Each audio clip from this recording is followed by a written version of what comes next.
Recording started. Yes, to your question, why am I feeling particularly good? That reading that we did together of GA299 has kindled. I've always had an interest in language, and I'm a language nerd, and it's one of the reasons why it's like particularly nice to talk to you. Likewise. But it's encouraged me to dig deeper into ancient Greek. Not that I've got like any type of fluent knowledge there, but I can read the letters, and I've been working with etymology long enough just like to know its value. As a side note, I'm doing a pre-master's paper in Italian, which has taken me deep into Plato's Cratylus, and there's like etymology. It's like plays a central part. I would call it a bridging role in there. But all of this is particularly stimulating because so there's the ancient Greek, and then with the wonders of AI, you can also interrogate it about Sanskrit and look and see if there are similar patterns going on there, and also ancient Egyptian and Hebrew. And those last three languages I have is like no idea about those. But what is so fascinating is how this aspect of language and sound is so deeply rooted in what knowledge actually is. And actually there's a parallel to Steiner's hierarchy, in consciousness. It's like imaginative consciousness, which can give us knowledge, is considered, it's like a lower stage than inspired, which is based on sound. And so when you find out, like through your readings, that ancient Greek predominantly, not exclusively, but it's got such a rich fauna of verbs for seeing. But what's really fascinating is they don't know what seeing itself is. All seeing is colored. So they've got like 25 different verbs for different types of seeing, which reflect their state of being, which reflect, it's like, the emotional charge of what is going on, or perhaps the affective overlay or affective filter, you could call it. So I've been nerding in that, and then discovering that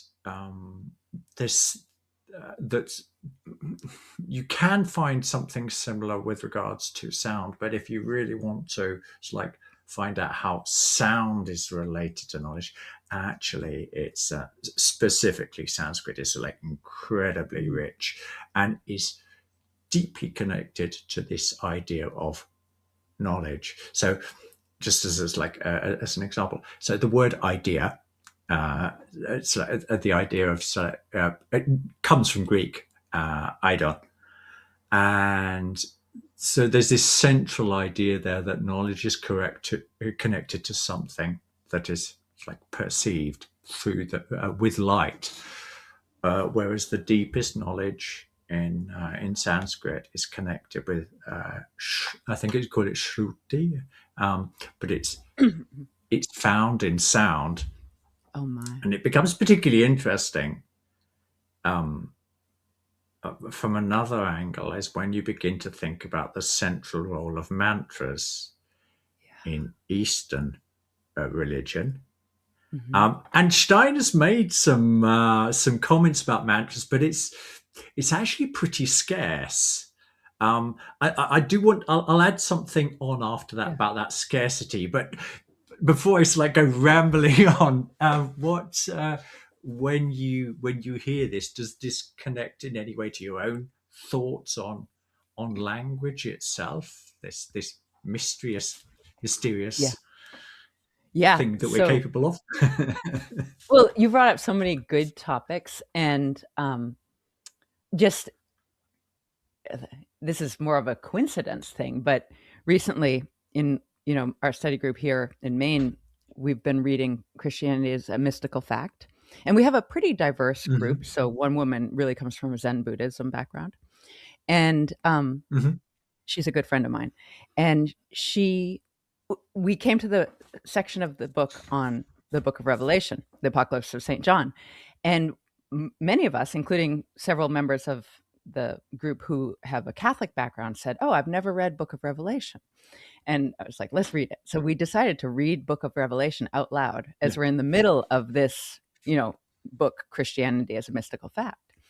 And that's now gone on for several weeks. And my friend, the woman with the Zen Buddhist background, she got fascinated with the ancient Greek. And she ended up, I mean, she has an interest in languages in a casual way, I'd say, but no Hmm. background in ancient Greek. And again, like you mentioned, using ChatGPT, she was able to really interrogate it about what specifically, like, repent or change your thinking. What Yeah, tense was metanoia. that Yeah. in? Yeah, and apparently Mm. she was discovering that it's in a language tense or time tense that is not that is some other kind of let's say valence to it, and so there's this fascinating thing also. Can I just ask a technical question there? Do you remember if she used the term aorist in there? I don't remember. That it's an it's a verbal aspect. Okay, not to worry, not to worry. Yeah. Anyway, carry on, carry on. Yes. Well, so okay, so that's the first thing that I wanted to mention, just because it's a synchronicity. But Mm. the second thing is, in How to Know Higher Worlds, there's a section where Steiner's describing how you need to pay attention to all the sounds around you, of especially of living creatures, and then they'll start to reveal That's right. something. Mm. And Mm. I've read that book a lot. That's probably the book by Steiner I've read the most. And so now I really try to do that. And we have domestic animals on this farm as well as obviously wild animals. And it does start to Mm. seem like, okay, I can differentiate between, what the chickens are saying. Is it a cry for help, or is it just, squawking? And but I mean, that most people can do that. Just they may not realize that that's what they're actually like learning how to do. And that's possible with apparently all the living sounds or sounds made by living creatures. And then the third thing you mentioned, well, this is what I want to get into, is talking about dialects as living language and then languages that get codified. So Hebrew and Arabic Mhm. have this codified aspect of their language, and they also have this dialectical, or in the case of Hebrew, a revived language, a revived spoken language. And it's fascinating to me how these two things coexist and are actually really, really different. With the idea being that the dialect is the actual living language, Yeah. genius of Mhm. language. My with this sound. I don't know to what extent you've read the Bhagavad Gita or any of the I haven't. Upanishads, but one of the central ideas in there is sort of like the whole of creation is contained in the word Aum. Oh, mhm, mhm. And if you read in the Bhagavad Gita, it's related to different states of consciousness, and this is the sort of like this in that tradition is the source of that is Aum is Brahman, really. It is Uh-huh. it's like the creative principle behind everything, very similar to Heraclitus's, which then becomes John's logos. Um, Oh, oh, logos is obviously a word, a sound, a creative word. yeah, exactly. Yeah. And I think about resonance also, and this newer idea about frequency and vibration and resonance. Hmm. Hmm. I suppose I guess you've seen at some stage, it's like in all your readings. Is it what's his name? Is it Thomas Schwenk? but this is a book from the 90s, I think. It's called Sensitive Chaos, and Oh, there are pictures in this book where he hasn't. They've played sound into a chamber containing smoke, and how it assumes a form. oh, No, uh-huh. I haven't read it, but is anyway, this like I can't thematic? remember his first name. Sensitive Chaos. It was yeah, it's a fantastic book. It's on my shelf downstairs Uh, somewhere. Yeah. But when you see and Chladni plates, so like this drawing a string of there's loads of Yeah. videos on YouTube that show that. But I remember being go back 20, 30 years, being so moved by this idea that literally sound creates form, not abstractly and not sort of like through friction, which is what's happening with a Chladni plate, or when you put like a speaker and to like resonate it. No. These are vibrations in the air, and they are creating these beautiful forms in these chambers. But that makes me And wonder. It makes me wonder if the auditory sound we hear, is so limited that the sounds we hear mostly cannot create things of material substance.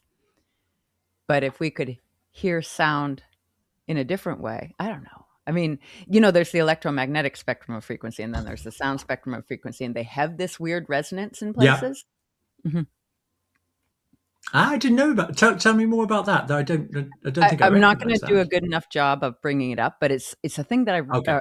of bringing up the details, but it's something I've written about before because I was researching it about a year ago, and I don't wanna misstate it. But Mhm. we understand them as separate frequency or separate spectrums, yet I have this suspicion that there's something, some way that they Okay. They perhaps overlap or Yeah. intertwine or Yeah. something. If I'm hearing you correctly, yeah, yeah. Yeah. Um, and another one of these fascinating things is, and I know we'll be talking about this with Rhonda when we talk about dead Mm. versus abstract thinking. But going back to the 299, the Genius of Language lectures, um, this idea of what's the difference between dead language Mhm. and a living language. Yeah. And again, I was experimenting here in um, trying to recreate texts that where like the life was like more obvious in them. And when we talked last time, I mentioned that I'd read this. I'd read the translator's notes of the Bhagavad Gita, and Yeah. so, yeah, life, and like give it to me, and that other's like dry as a bone. And I Right. also happened. I think it was 2 days ago. I was reading something. I was listening to something on Rilke, Rainer Mm. Maria Rilke, Mhm. and I thought, okay, find something on YouTube. And it was amazing. I found one of those professors. He's talking about something which should be full of passion, and Yeah. it's dry as sawdust. Um, and so what is it? I mean, you write. Um, do you think consciously about do I how can I really bring more life into these words, or which are the words that I avoid Hmm. because they're abstract and they're dead, and which ones do I prefer? Oh, that's Um, interesting. and before you answer that, I'd just like to give that example that Steiner gave us in that lecture, because it was a potent one. It was when he was talking about Eimer, a Yeah. pail or a bucket, with one handle versus Zuber, Zweiber. It's like carrying with two Mhm. handles. And he was using that, wasn't he, to demonstrate how,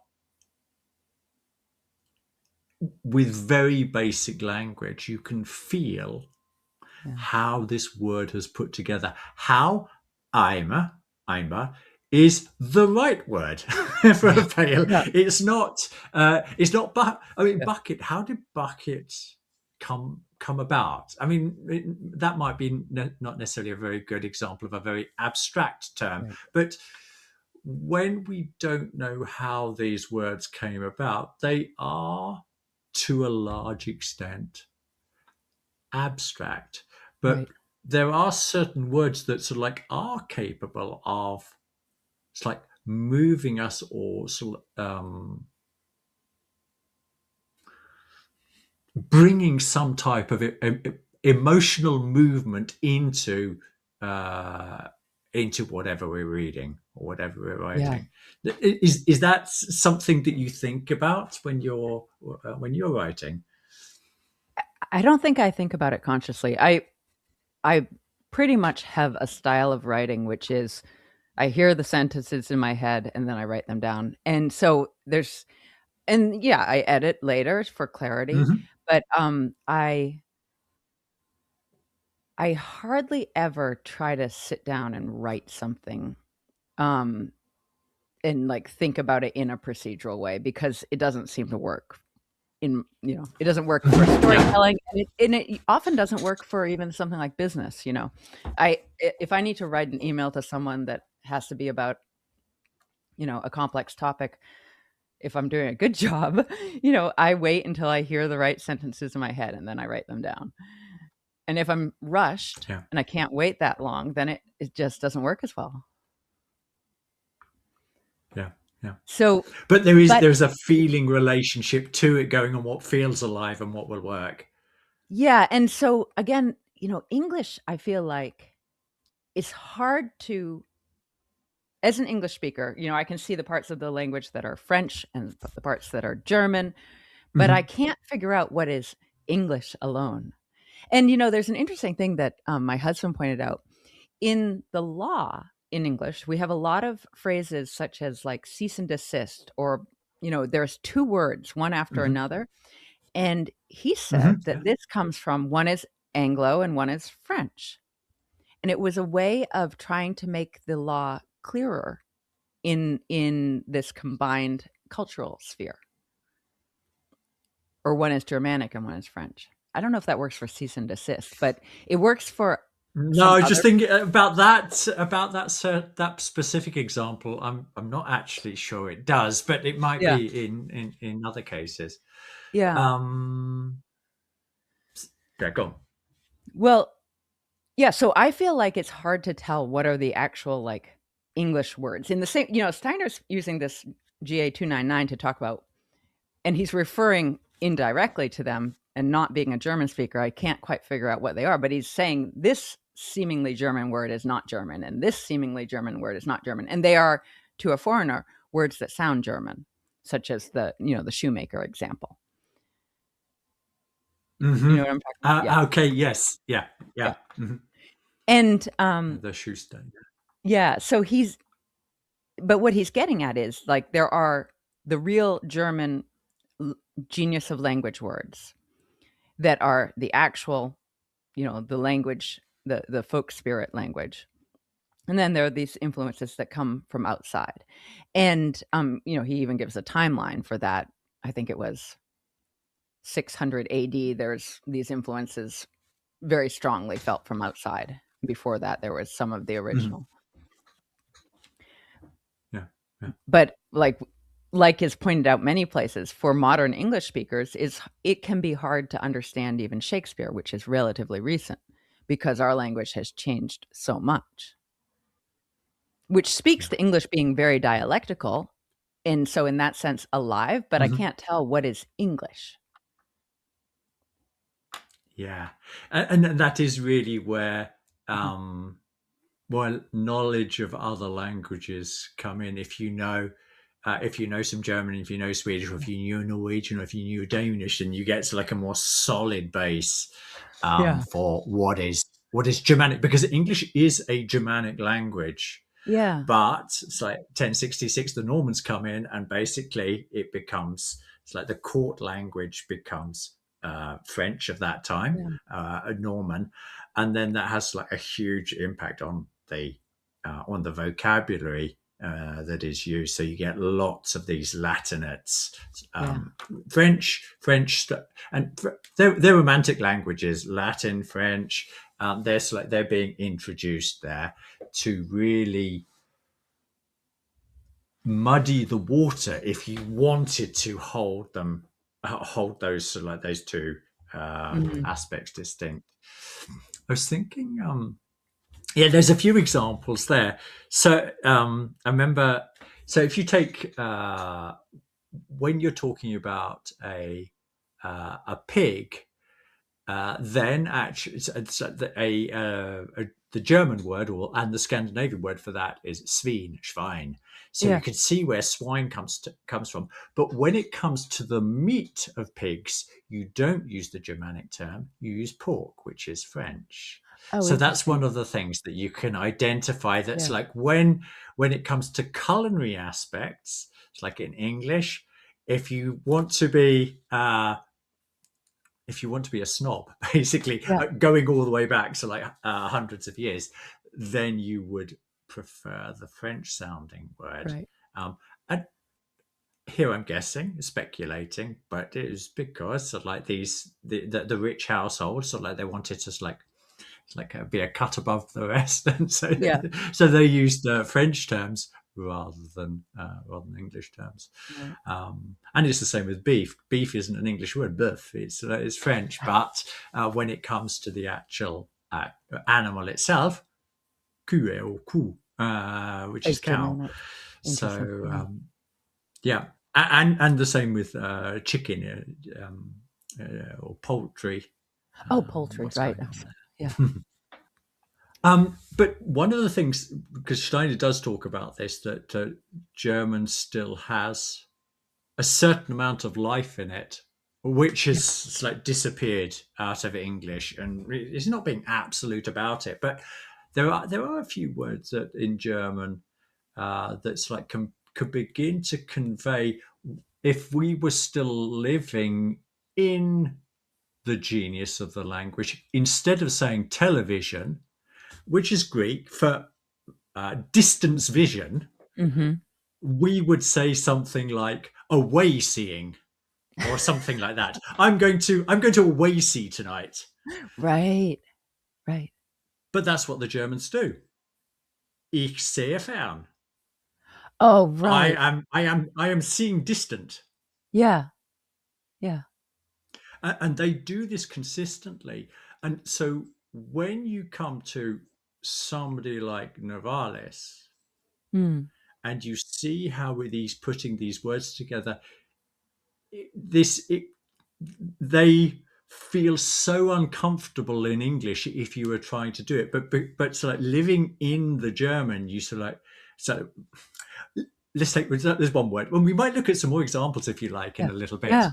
because there's something I'd like to add there. But let's take the word Liebestunde. There's this beautiful line in the spiritual songs, Geistliche Lieder, and he talks about Liebestunde.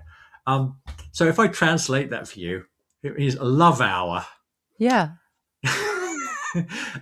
Cat, but it's like in German, there is this flexibility when an hour isn't just an hour, it's this time, and Hmm. it's this encapsulating time in which like so everything is permeated by love. Oh, And right. how do you in German you can put the words together, Right. and there isn't this like strangeness about them that it would be for the English. But arguably, like 300-400 years ago in Shakespearean time, when there was still life in the language, Hmm. if Shakespeare had come up with something then comparable, Yeah. then it might have become like acceptable. Um, and we have this strong tendency to also think within literature Right. that Latinates are somehow it's not just with food, but Latinates are more refined and more Right. concise.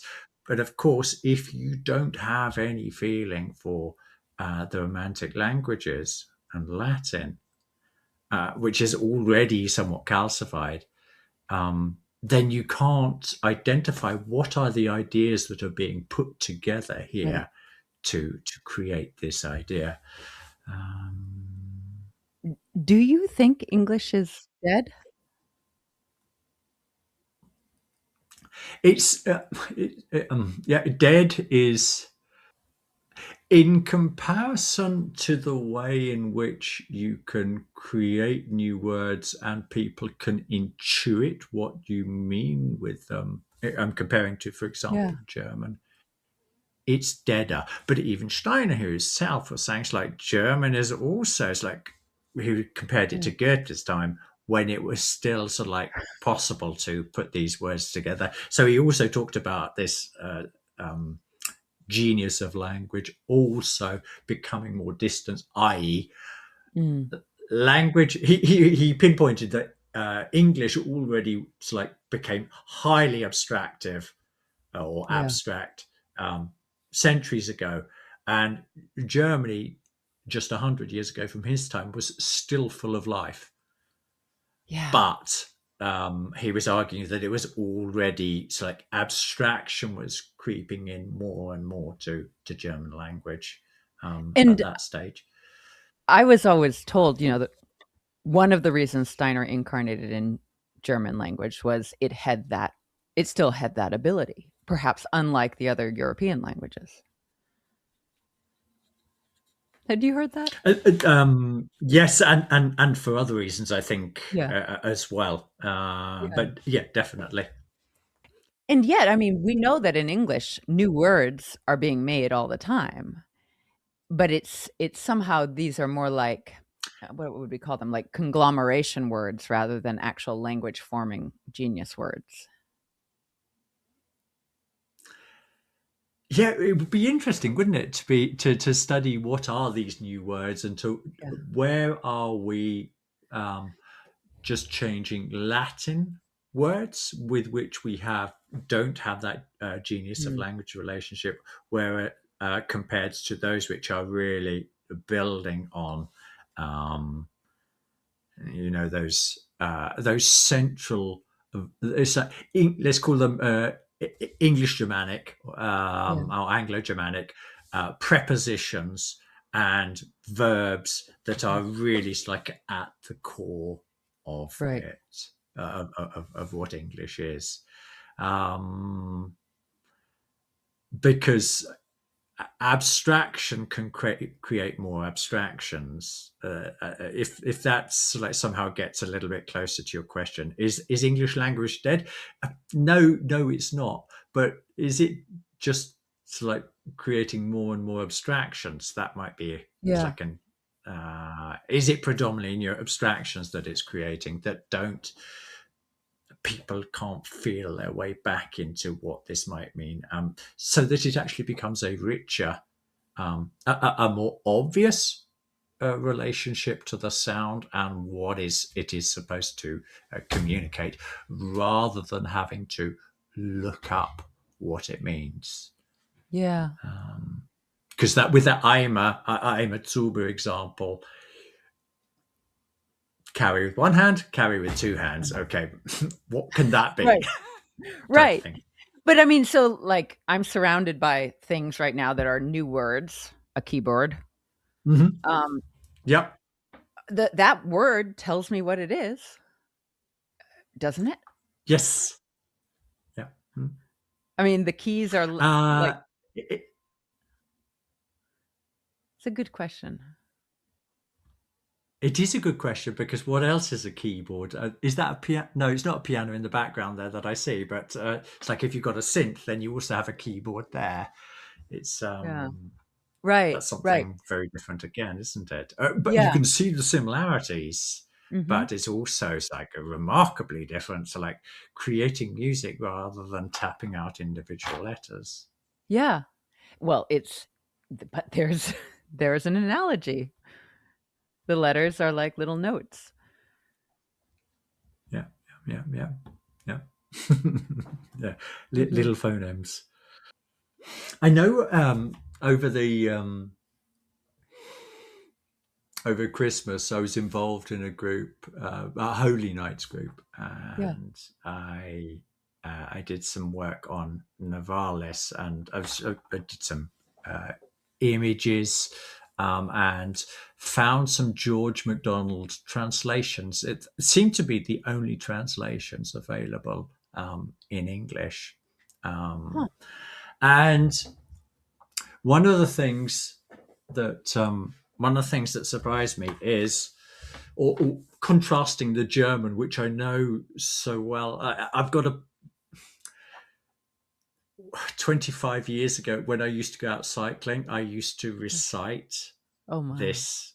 It's like whilst I was out, so it's become a music within me. So I've Yeah. got like a deeper relationship with the spiritual songs than probably any other German text. Yeah. And one of the things that when you live into that language is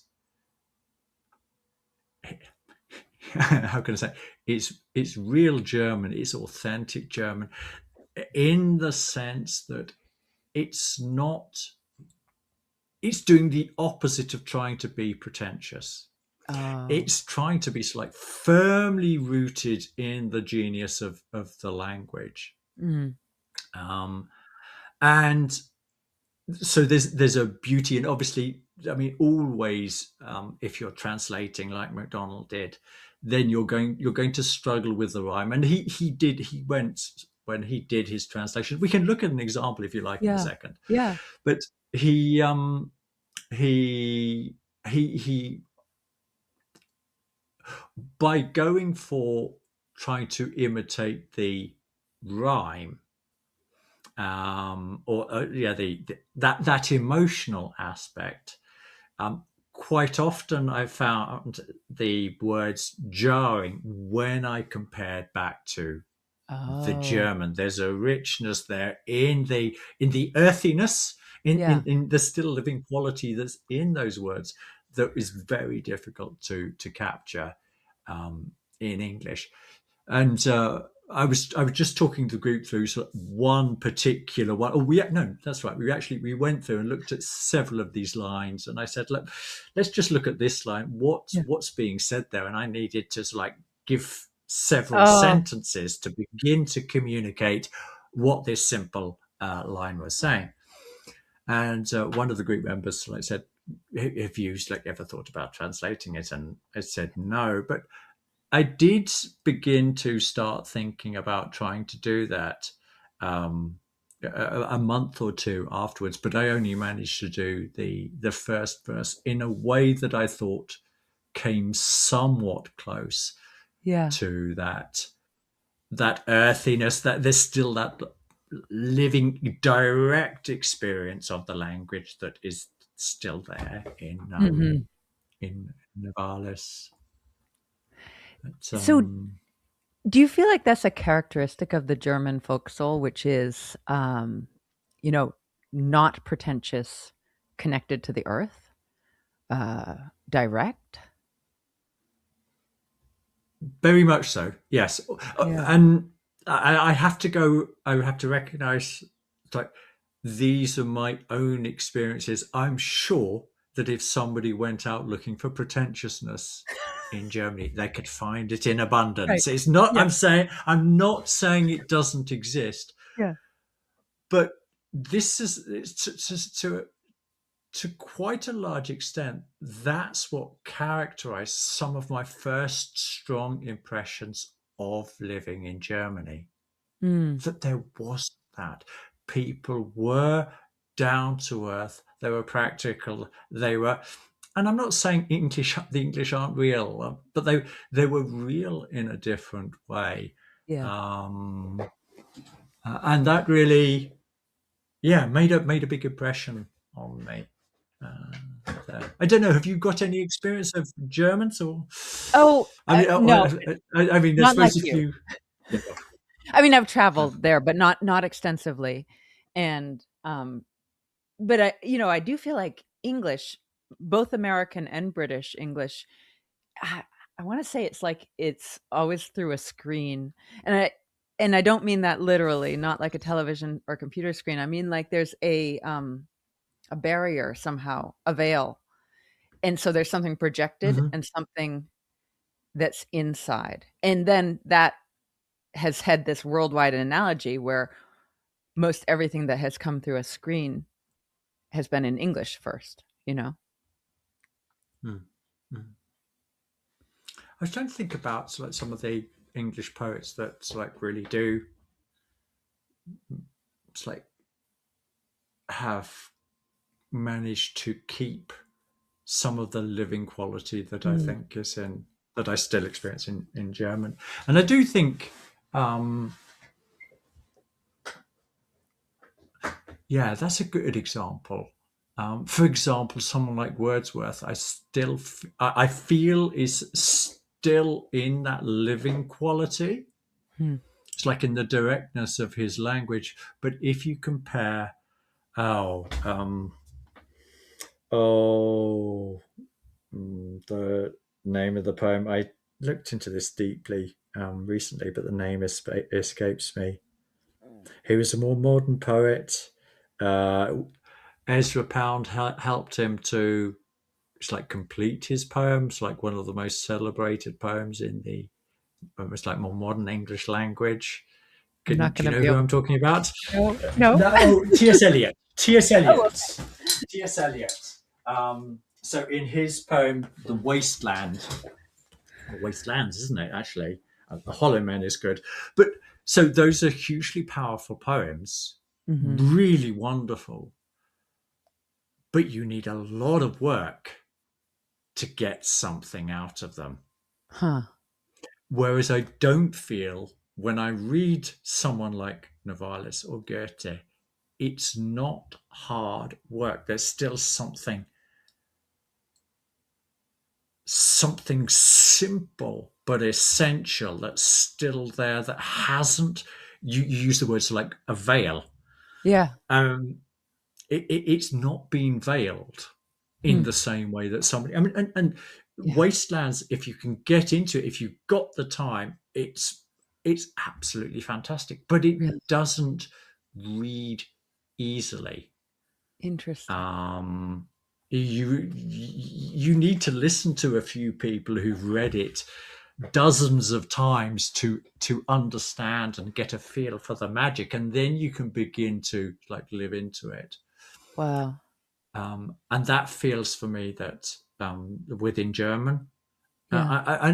I'm not extensively read in German poetry, so I don't know. But I mean, it is particularly like the romantics that are interesting for me. But there's an earthiness. But perhaps that's actually a characteristic of the romantics because I remember reading when I was doing Spanish many years ago, reading some of the poetry there, and there was a simplicity to that as well. It's Hmm. like this, so like simple images that communicated something deep and something you could relate to immediately, Yeah. you know. And this is it's like with when you're dealing with abstractions, that immediate relationship to it becomes more difficult, I think. This your own thoughts on abstract versus living Mm. language.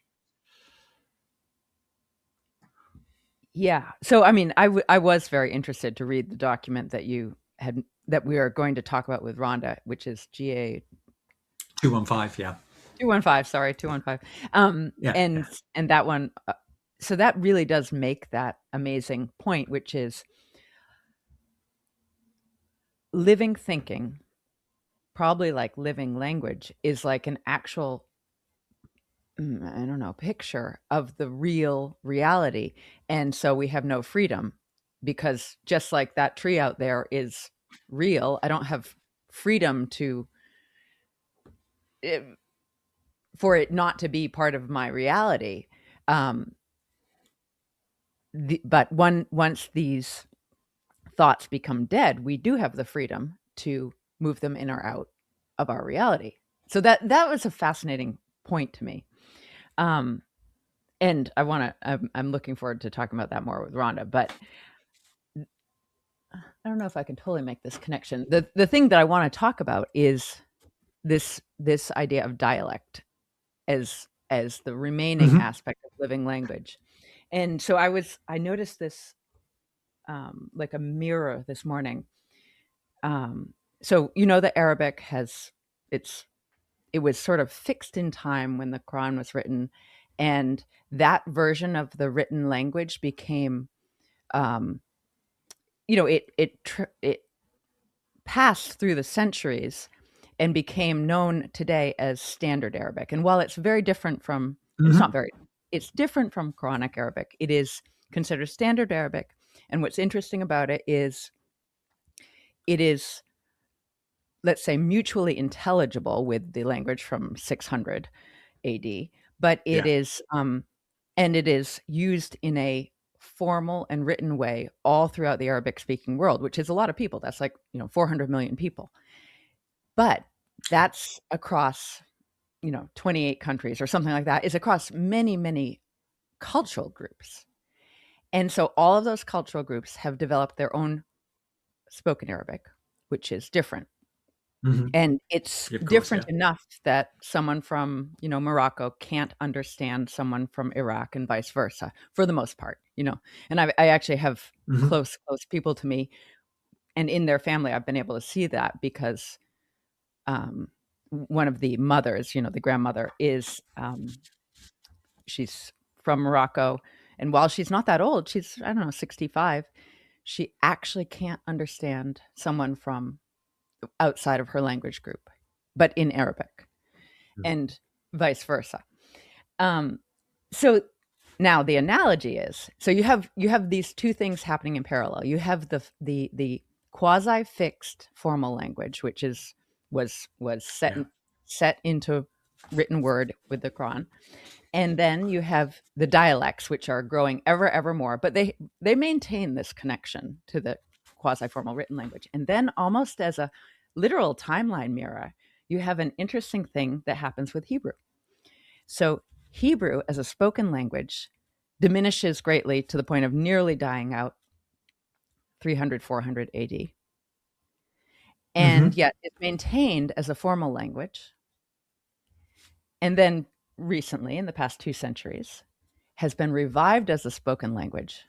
But it's been revived by people, it's Oh, probably the best, most successful language revival ever. But it's been revived by people who came from Europe or Eastern Europe. And so it has all of those influences in it. Did you know that? That fascinated me. So no, I didn't contemporary, know. No, I didn't. yeah, contemporary Hebrew is heavily grammatically influenced and also phonetically influenced by Russian, Yiddish, Polish, and other German and other languages from Europe. And it dropped some of the more traditional Semitic language pronunciations, such as the more like guttural or rolling sounds that are harder for Hmm. Europeans to hear or make. So I think it's really interesting that here in the Middle East, which is like the center of our world, we have this thing going on where there's dialectical languages coexisting with this formal language, and this mirror between Arabic and Hebrew, and I just think it's fascinating. Mm. That is really interesting. It's like when you think about it's like older influences, so like continuing to or older states of consciousness, still Yeah. trying to it's like Well, and so maintain validity, perhaps. yes, and so the thing about the Semitic languages, which is very visible in let's say Standard Arabic, less so in the dialects, and it's visible, I think, in Hebrew. I haven't studied Hebrew. Is they have this root system. So they have this trilateral root system where almost all words have a root that's made up of three sounds, and it's completely logical, with the odd exception. But basically, Hmm. so ketaba means he wrote. That sound, KTB, is then the root of Mhm. all kinds of words that have to do with writing. And we in the European languages have this to a certain extent, but much, much less.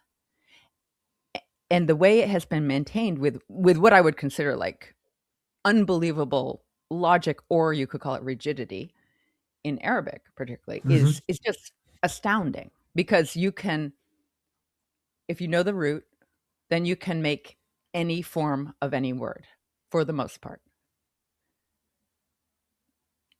And you can make up words that way. I don't know how Mhm. permissible that is, but that is how it's used. So like the while people would say a computer, the actual Arabic word is hasub, which is has to do with hesaba, which has to do with computing. It has to do with mathematics. So they Mhm. made a word that's acceptable in the language. Yeah. But in the dialect, you don't use that word. You use, computer. Just adding on to those Yeah. descriptions of Arabic and Hebrew that you're talking about, um, they are remnants. It's very interesting because if you try to read English, for example, from the this Right. a lot later actually, from the 8th century, Yeah. you would be able to. Right. And even someone like Chaucer in the 14th or 15th century, actually, isn't it? 1400s, I think. Yeah. Was it 1300s? I'm not sure. But again, it's a huge challenge. It's only once we get into the late 1500s, early 1600s with Shakespeare where we can like recognize most of it, but not Right. all of it. Um, with Italian, it's slightly different because they actually they had a process in the 16th century. They were trying to part of the project of having an Italian language was so like top of the minds of the intellectuals. And what they did is they went back to 14th century Italy, the era of Petrarca and Dante, and so like I said, Yeah. this is the language we're going Yeah. to, it's like this is going to be the base for like a cultivated language. And that actually means that you can still, if you know enough Italian, you can read fairly easily like 14th century Really? Italian, like Dante or Petrarca, without great difficulties. So it's got that. It's got like even more. Could I call it? It's like staticness or Yeah. uh, unmovingness compared to the and compared to the English, where you wouldn't be Right. able to read something of that time. And the same would be the same would be true if you tried to read Swedish from the 13th, 14th century. You would struggle. You would struggle big time. Yeah. If you knew some Icelandic, I think it might help you because basically they cleared off at that time, and the Icelanders Oh, they I my understanding, which could be incorrect, is that it's like it froze in time there, which is what tends to happen with languages. So, for example, in Russia, don't know exactly where this is, but there's this group of people that emigrated from Sweden 200 years ago. And you go to Russia and this local community, there's not many souls left, but you can hear the Swedish that was spoken 200 years ago in Sweden there. interesting. So when groups move out, they tend to fossilize Yeah. the language, as a way of sort of like maintaining its identity in a foreign sphere. And in that sense, the language dies because it Right. doesn't continue to evolve in the way Right. that the language does. Right. But this flexibility question is really interesting for me. I'm not sure if I've told you this story, so I'll repeat it again and tell me Yeah. if you recognize it. But it'll still serve for this flexibility aspect. So when I was living in Germany, working there, we used to. Was it 9 or 9:30? We stopped for a break, and everybody had sandwiches and coffee.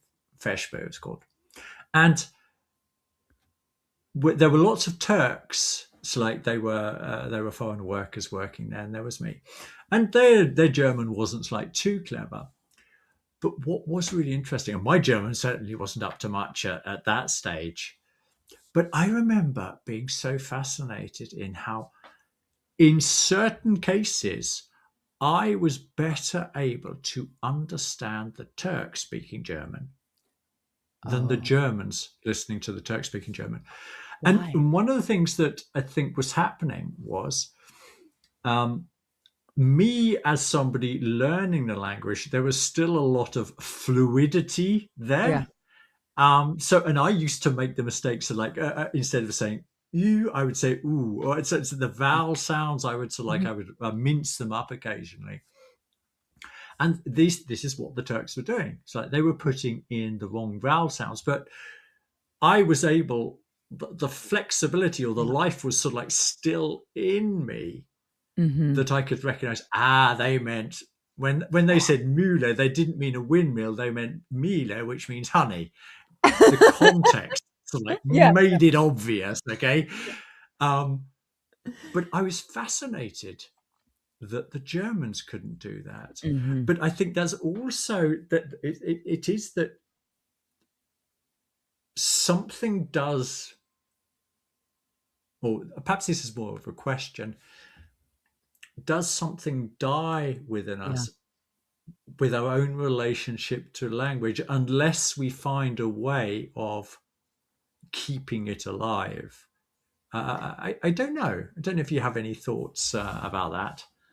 I recognize that exact thing, and I can't think of I can't think of a specific example, but I really recognize what you're saying, and it's almost like once you're fluent in a language, or if you are fluent in a language, you shift into, um, a way of dealing with the language that is, different, which makes it harder to use the language forming ability.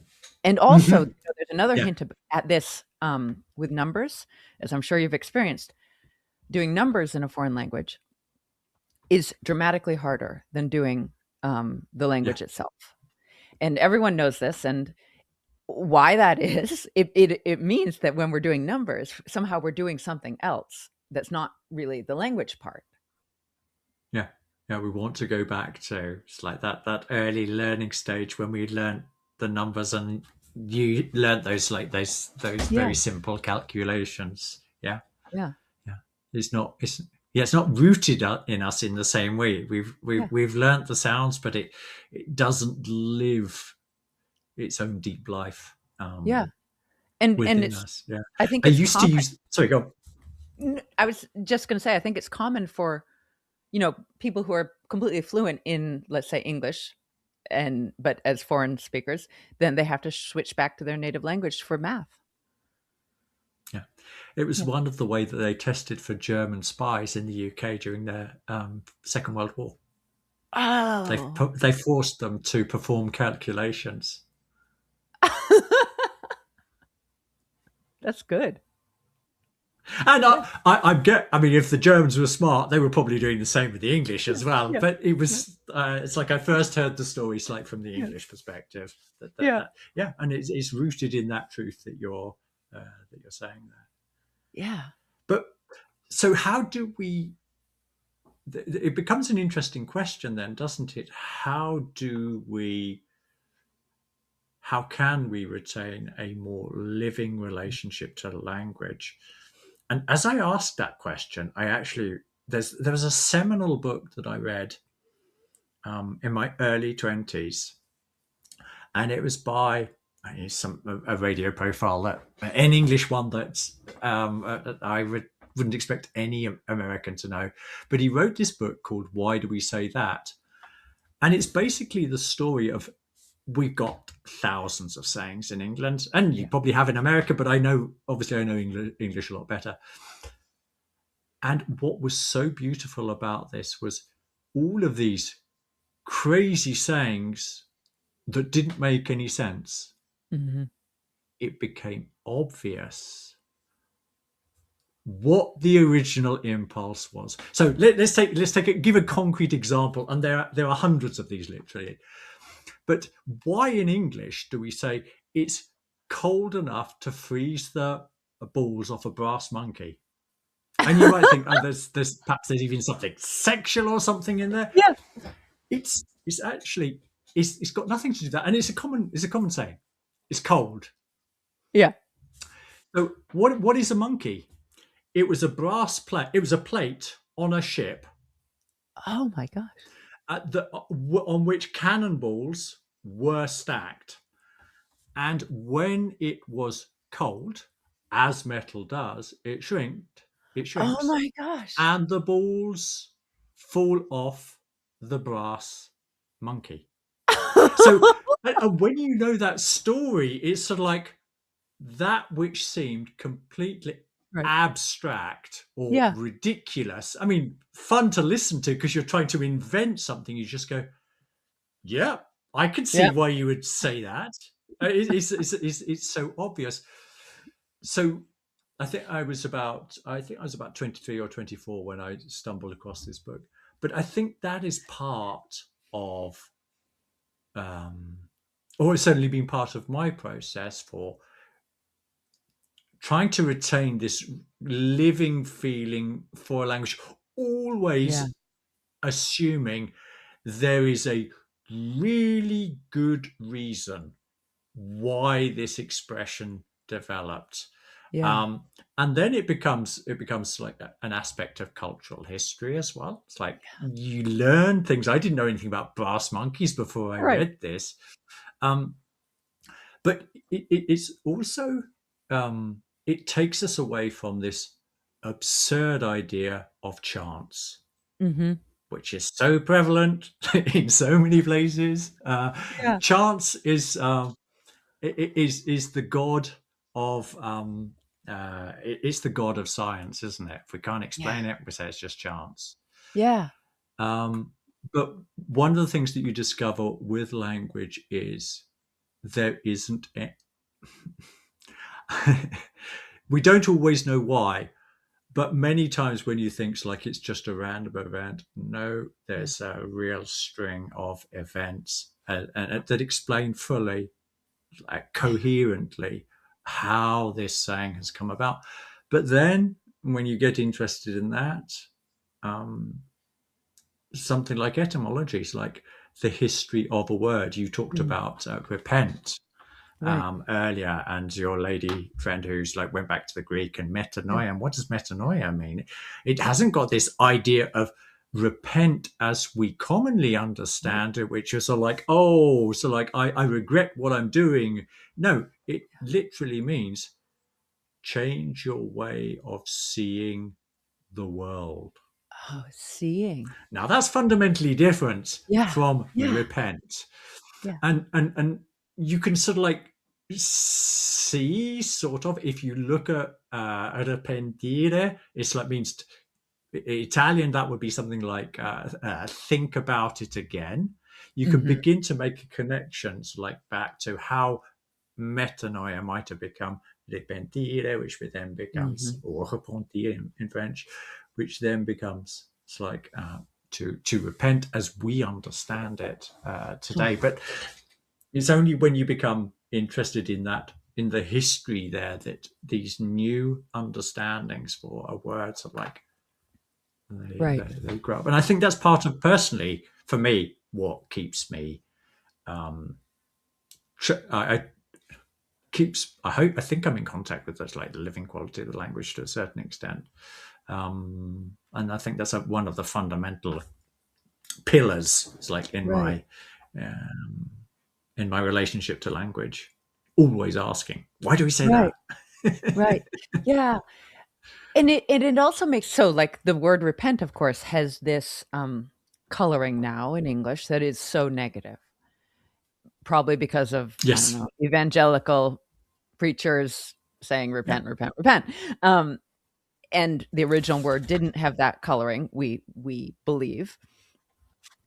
And so then the question becomes like, part of me really dislikes new translations of the Bible because I Mhm. feel like they're just like sanitized. I still like, King James or like the Douay-Rheims translation because it feels still, I don't know, romantic or deep or something. And yet, when these words gain a modern coloring that hurts them and hurts the interpretation or understanding, Yeah. it's not, I don't know what the right way to handle that is.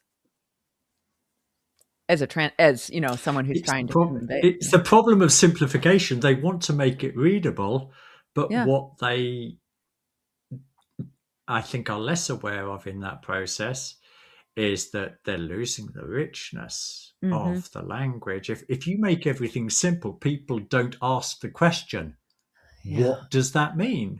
They right, assume they know. right, yeah, But foreign language can also be very interesting from that perspective as well. So this is one example that I love from Russian. So you think about the English word to forgive. We were on repentance, and we could move to forgive. So how does we've got a notion of what to forgive means, but how did that word ever yeah, come about?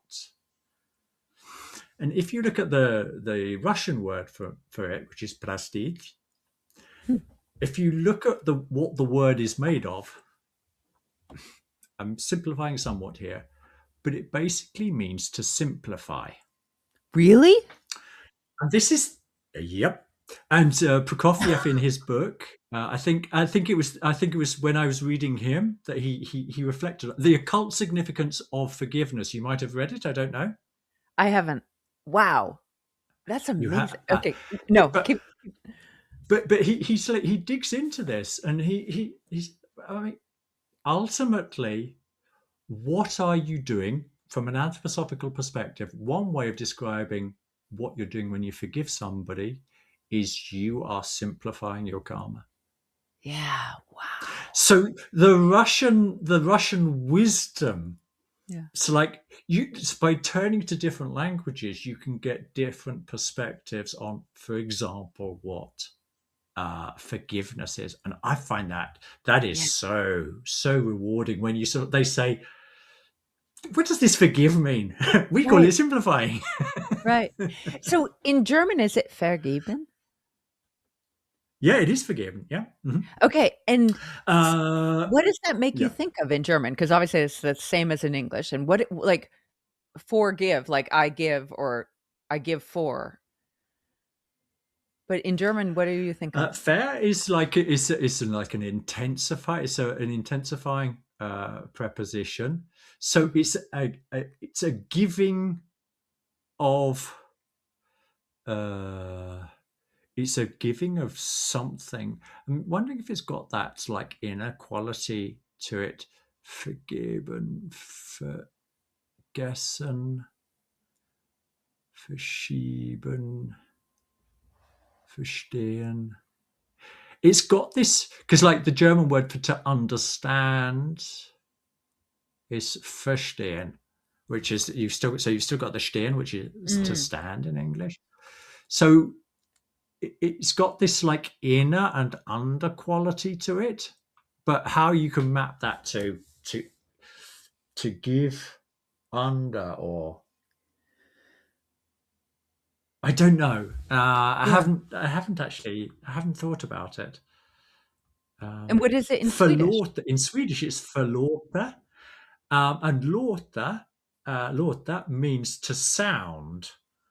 Which so then you like go, wow, how does that? And I haven't reflected on this, but when Wow, we started off this conversation talking yeah, about the qualities of sound, so when you say so, you say förlåt. So it's this idea of sound somehow being related to this forgive me wow. aspect. But in Swedish, what does the That's weird. prefix of "für" mean? It's the same as the German fair Okay, and the same as the English for. So fair, okay, yeah, it's the same. wow, how interesting. It is. And but so yeah, I wanted to ask you, how do you keep it alive? How do you are you aware of what you do to just Keep like English alive? keep language alive? Yeah. Um, well, I feel like the most conscious thing I do is when I'm having a conversation with someone, I'm always really consciously trying to hear, am I understanding what they mean by whatever word they're using? Because so many times I've felt like, oh, wow, that person did not understand what I mean by this specific word. Like, for instance, a word that is often misunderstood is emotional and or Mhm. emotion. And probably because I come from like an anthroposophical perspective, I feel like, oh, we should work on having control over our emotions. And it doesn't mean repressing or suppressing, of course, but it No, means no, no. the ability to control.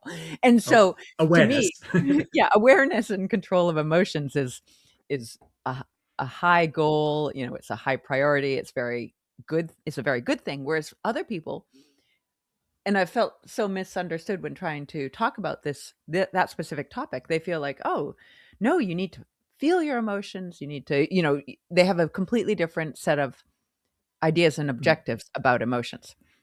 And there are yep. more subtle ways, of course, that this need to understand what someone actually means by a word happens. But that's a particularly obvious one that happens a lot, at least in my life. I mean, what you said there is it is so fascinating. Comes a little bit back to passing comments that we've made about those that don't have a cosmology need a psychology, and vice versa.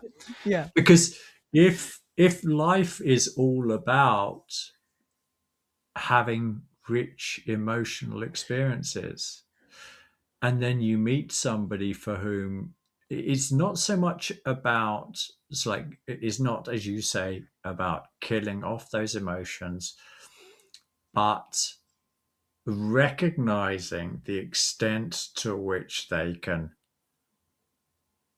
pull us off the Yeah. spiritual path. They can blind us, Yeah. basically, to more subtle influences, um, states of soul. So if we're engaged in like trying to fill our life with sort of strong emotional experiences, then that's actually going to, it's like somebody, trivializing a little bit, somebody listening to it's like loud music, it's like for too long, and it's like being put in a quiet room after they've become deaf and they're becoming capable of receiving what is still there. But if a person doesn't have any conception of something beyond this Yeah. life, then in a way, yeah, emotions are when I feel most alive. So of course I want to.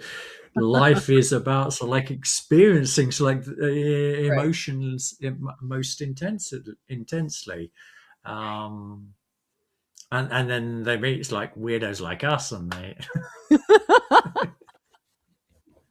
When I was what's wrong when I with first him? What's wrong with him? yeah. So when I first actually sat down and read, like for the 5 basic books by Steiner, I was 22, nearly 23. And I had, it was a very significant experience for me, which changed my thinking. It changed my perception in a very, very strong way. And that it created like a state of experience that lasted for almost a year, that was markedly different from how I had felt before. And one of the characteristics of that was, wow, I can choose my emotions. And, even and what was interesting about that at that point in time is it was, um, an actual true experience for me. And, now 20 plus years later, I'm like, I can choose my emotions, but it's not really true. I would like to be able to choose my emotions all the time, but it's actually, I have not yet regained that freedom that I had a short-term Mhm. experience, or, a period of some months of experiencing. And yet, I'm pretty sure that's where we're what one should be aiming towards, which is, why would we just allow ourselves to be buffeted by these emotions? But if that's all you've got, Yeah, I do. There is this bit. Steiner doesn't talk about emotions much in the philosophy of freedom, but he is, yeah. when he does talk about them, it's powerful What does he and say? related to what you're saying. So specifically related to what you're talking about, um, the I can't remember the exact wording, so I'm going to paraphrase it. But the one, that person that is able to reach highest with his feelings into the spiritual world is somebody who is advanced on the path. So he's really trying to, and this also comes back to something that we talked about with Rhonda as well. But my picture is like as we expand out of ourselves, like we try to understand the world, but we're doing it with dead thinking. So it's like it leaves us. It's like many of this, like this, much of this intellectualized thing we're doing. It's just sort of like it is just, let's call them grey or abstract thoughts. There is nothing compelling with them. There's nothing that compels us to have an emotional relationship to the content that we're living in. And the picture that I see Steiner giving is that no, we, if we don't like move out with our feeling into those thoughts, bring them back to life, then our development still remains stunted because we're not in contact. We're losing ourselves in a certain way. It's like in the abstractions. And this is why it's like the strengthening of the emotional life is like at the heart, even though it doesn't seem to be in the philosophy of freedom.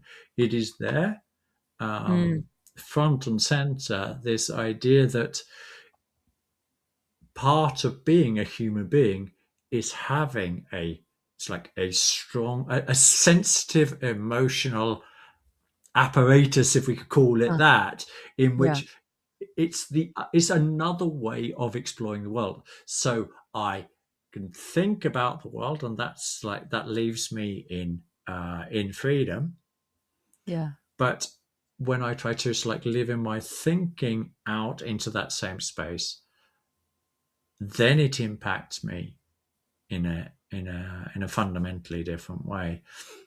And that, I think, is like a strong part of where the or I connect that to the emotional freedom that you were describing, that you felt like after your like first intense year. That sorry, no. Do you think I feel like Steiner doesn't talk about negative emotions, like almost like they didn't exist back then? I do, but he doesn't. I mean, let's take the final chapter. Is it the final chapter of the philosophy of freedom, which is called optimism and pessimism? Oh yes, pessimism. Yes, optimism and pessimism. I mean, I mean, there's emotions written out of there, but he's actually, to my mind, he's reinforcing the point that he's been making throughout this book. When you wake up in your thinking, then you realize that ultimately there is no world content that says you have to be pessimistic. You have chosen it. Consciously or unconsciously, it doesn't matter, but it is your responsibility. Is that going to serve you in life? Some people might answer yes, because they'll like rationalize, well, I'll never get disappointed then, will I? But ultimately, it creates a mood of soul. It creates a fatalism to the word. I am impotent. I can do nothing. The world's like it's going to, whatever. So he does, but he's not using the type of language that we would use today to talk about it. But I do think he does, and when he's talking about what love is from a spiritual perspective, I mean, it's especially in relationship to what Christ represents for humanity. I can't think of a much nobler thought than what he's presenting there.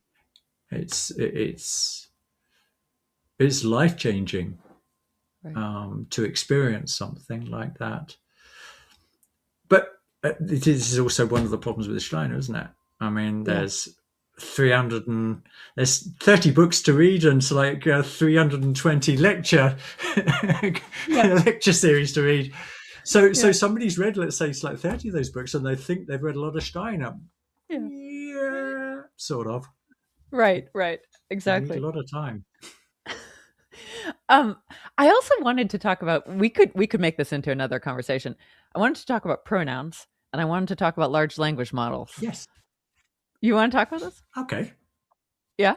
Yeah. I'm not in any hurry. Okay. My wife and my daughter, they're away, so I'd love to. Okay. So, one of the things you had written was talking about eye consciousness. And I had mentioned this thing before, which I then went and reminded myself of the details of. So in Thai, the language Thai, as well as apparently this is similar in some other Asian languages like Japanese and Korean, the use of pronouns is very different. And it's actually, so you select the pronoun that you're going to use to describe yourself or the other person, and it conveys often, one's age. It conveys one's social standing, whether one is, bigger or smaller, like auntie, uncle, kind of, or niece, nephew kind of relationship, but not literally, in the figurative sense. And it has a level of formality that you can choose. And from what I remember, the way it works is like each person, you use a specific pronoun for yourself and for other people, and you might all use the same pronoun for that specific person. So, small girl gets one pronoun, big man gets another pronoun, and they both use that same pronoun to refer to each other. So there's no like use of you or I in the way that we think of it. Does that make sense? Mm-hmm. Yeah. It does, and it's deeply. Do you want me to comment, or did you want to Yeah. add something? Go ahead. Yeah. So, if you read someone like Bruno Snell, a philologist, wrote a book in 1948 called "Discovery of the Greek Mind," or "Entdeckung des Griechen Geistes," because he was a German. Huh. One of the things that he's doing, he studies pre-Socratic Greek, and he is making some really interesting descriptions of consciousness that basically are their manners for anybody's like in anthroposophy. It's sort of like saying, well, here's more evidence that what Steiner's saying is bang on. Yeah. Because he does it on two levels. He talks about how, for example, an ancient Greek or Achilles when he's on the battlefield, or Ajax or whatever, Ajax standing in front of Agamemnon, and so like he's angry, but it's not Achilles was angry. It's I hope I'm getting the correct body part, but his fraines were clouded with a certain Wow. with a blackness, Wow. and consistently when they're talking about uh, inner states, they directly relate it to two things: a specific organ, and I was going to say it's all here. It's like in the torso, but it's not. It is actually. They describe how gods work into the muscles, Yeah. um, specifically, sort of like Aphrodite, or no, be Athena actually. Athena, it's like uh, pushed or surged force into Wow. whoever's limbs it was. This was Wow. how they experienced it, and they talk about the links. But the central part is really interesting because it's like it's presenting the chest, the diaphragm, and the heart as these central organs. The head's not in it. The head hardly exists. But this is where they experience the gods. It's like working through them, and Yeah. sometimes you'll get these dialogues in the Iliad, or these couple of lines, or oh, and that was no. This example isn't actually from the Iliad; it's from one of the early. Um, would it be Sophocles? Mm-hmm. But where they talk about, so initially, so I'll go back to like 1,000 years before Christ. So these gods, so like, live themselves into their organs, and they cannot but do whatever the gods have ordered them to do. Yeah. It's a compulsion. Um, and then and so they have no conception of themselves. I am my muscles, and my muscles get invaded by some gods. I am my diaphragm, and my diaphragm sort of like tells me what to do here. Yeah. I am my heart, and that will tell me what to do. And then later we also get the nous, which becomes I am. It's like this something else, and it's still not connected with the head, but that tells me how to understand the world. Yeah. And but also accompanies, this is a good select transfer to this other aspect of sight, where nous is experienced as very similar in a certain way to Stein's description of perception and thinking in the philosophy Mm. of freedom. This idea that we see the world with the physical apparatus, but an intellectual overlay is there.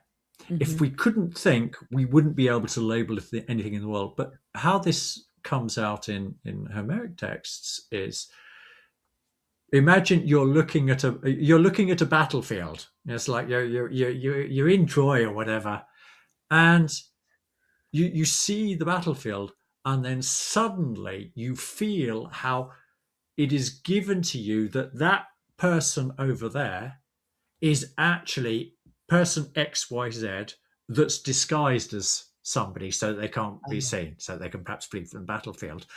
But that experience isn't I thinking about what I'm seeing. Mm-hmm. It's like it's revealed that Mm-hmm. this other faculty is sort of like accompanying vision and illuminating what I'm seeing. Huh. So the concept of self doesn't exist. Yeah. This is like one of the key points that Snell is making, that we experienced ourselves as a hodgepodge Yeah. of different organs that were perceiving different things.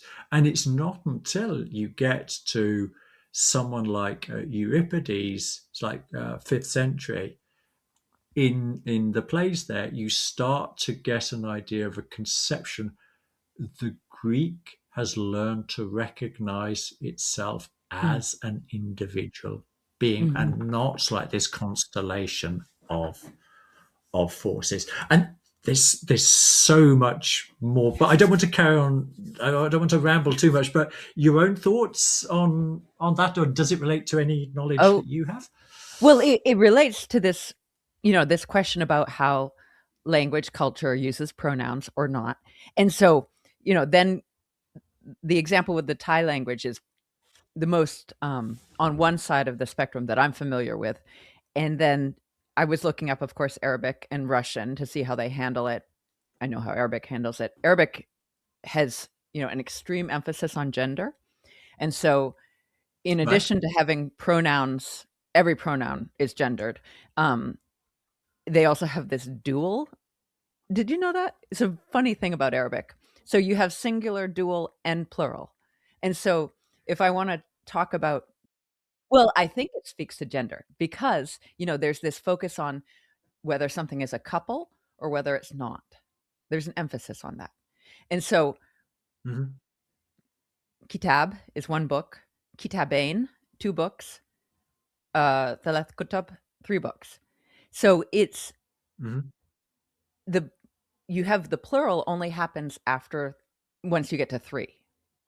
And so this is true for everything. So if I want to talk about, there's 2 women over there, you use imratain, but if there's more than that, you say nisa.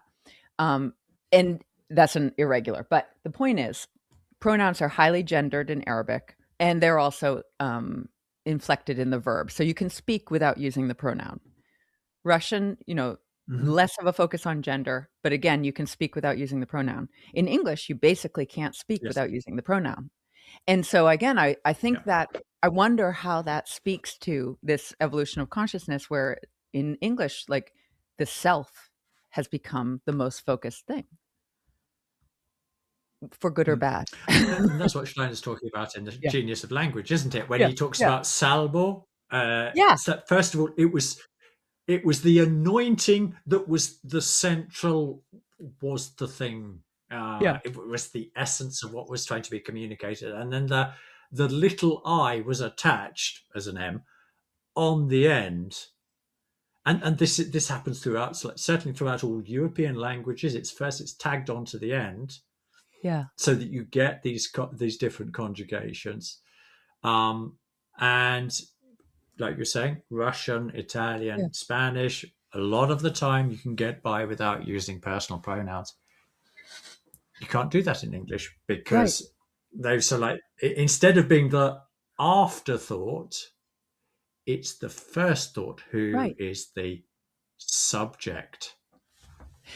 Do you know of other modern languages where you are forced to always use a pronoun other than English? Yeah, Swedish.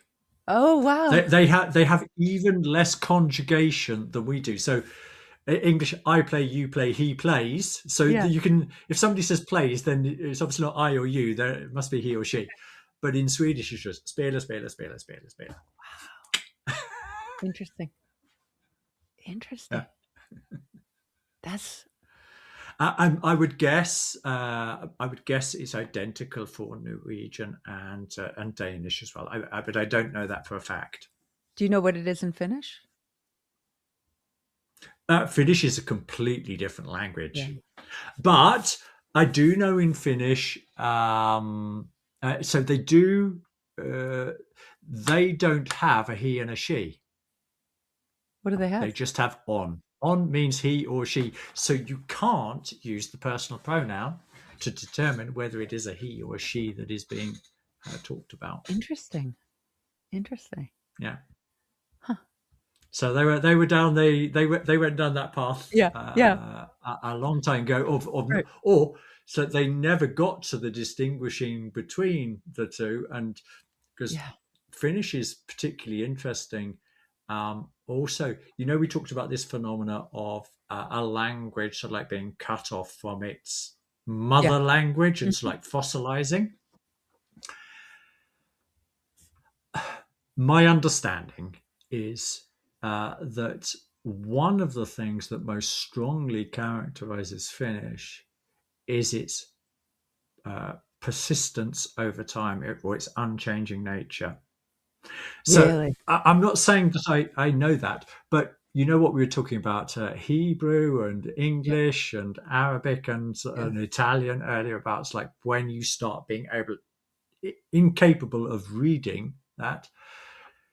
I would make an educated guess that Finnish, or if we look at the European, it's a non-Indo-European, but let's call it a Yeah. European language, um, would be one of the languages which you could go back furthest in time if you spoke Finnish, and you'd still be able to recognize it. Hmm. And also their whole system of uh, of how they create compound nouns.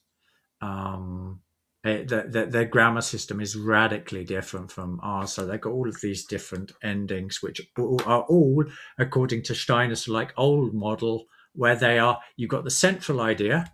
Yeah. Um, I'm going to have to make this bit up, but Yeah. it'll approximate. So I can't remember the Finnish word for book at the moment, but let's say it's let's say it's knig. Wait, I know that's Okay. Russian, but let's say it's knig, and you want to say books, then it might be knigi, and you want to say my books, you say knigi me, and Yeah. books for me would be knigi me issa, and they Yeah. keep like adding on, so you get these Yeah. long words, Oh, but yeah, it's yeah. still close to that central idea of the the verb or the object is primary. It's at the Yeah. front, and Yeah. then you add on all the Mhm. information Hmm. afterwards. Right. So Yeah. the pronouns, it's like they're lost in a sea of words, and an unfinished person can instantly recognize them. But for somebody trying to learn the languages, it's like, oh my god. Right, right. Y y But I wanted to what you were saying about the Thai language is interesting. The reason I brought up Snell is because what you were describing, I saw a parallel with this Yeah. idea of it's like not recognizing the self Yeah. in there. It's like using another pronoun other than Mhm. a self pronoun, or a generalizing, like we've got you. It's like we have an awareness of otherness as being anything that's not me. Whereas what you're indicating is like in the Thai language, you see evidence of a time where that type of it was still in, we couldn't generalize out to other than me. It was Right. yeah, other than me that's like male, and other than me that's female, and other than me Right. that's a like a young girl, and other than me that's an old boy, or Yeah.